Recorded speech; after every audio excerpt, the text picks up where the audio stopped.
What is the business purpose of a safety management system?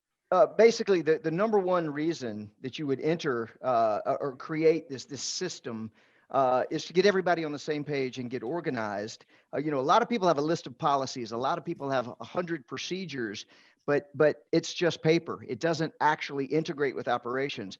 So we believe that there's a way to unlock value from existing requirements. If you have to comply with OSHA in the United States, there's value there to drive your program. So we're trying to help people get organized in a way that'll give you a narrative, a story to tell, a way to brand this to help communicate to your stakeholders, your employees, your insurance companies, your communities, which doesn't happen if safety is just a Word document on the shared drive.